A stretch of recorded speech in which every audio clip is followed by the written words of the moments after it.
Anwar U D എഫിൻ്റെ ഭാഗമാകണോ ഇല്ലയോ എന്നുള്ളത് തീരുമാനിക്കേണ്ടത് യു ഡി എഫ് ആണ്. യു ഡി എഫിൽ ഇപ്പോൾ തന്നെ പലരും അൻവറിന് പച്ചക്കൊടി കാണിച്ചു കഴിഞ്ഞു.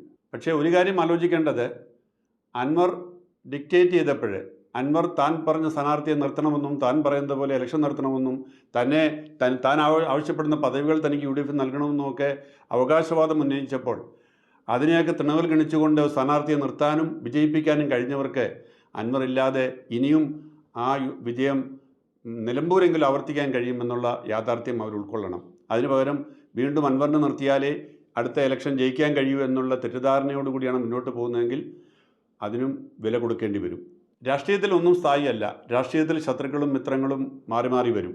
അതുകൊണ്ട് അൻവറുമായി വീണ്ടും ചേരാനുള്ള സാധ്യതകളും യു ഡി എഫിനും എൽ ഡി എഫിനും തള്ളിക്കളയാൻ പറ്റില്ല. ഒരു സീറ്റ് ജയിക്കാനോ അല്ലെ ഒന്നിലേറെ സീറ്റുകൾ ജയിക്കാനോ അൻവറിന് സാന്നിധ്യം ആവശ്യമാണെങ്കിൽ ഈ വിട്ടുവീഴ്ചകൾക്ക് രാഷ്ട്രീയ പാർട്ടികൾ തയ്യാറായെന്ന് വരും. അപ്പോഴും ജനങ്ങൾ ആഗ്രഹിക്കുന്നത് രാഷ്ട്രീയത്തിൽ പുലർത്തേണ്ട ചില പ്രിൻസിപ്പിൾസും ചില മാന്യതയും ജനാധിപത്യ സംവിധാനത്തോടുള്ള ബഹുമാനവും ജനാധിപത്യ സംവിധാനം അംഗീകരിക്കുന്നവർക്കുള്ള ആദരവും പുലർത്തണമെന്ന് ആഗ്രഹിക്കുന്ന വോട്ടർമാർ ഈ നാട്ടിലുണ്ടോ എന്നുള്ളത് എപ്പോഴും രാഷ്ട്രീയ നേതാക്കൾ ചിന്തിക്കുന്നത് നല്ലത്.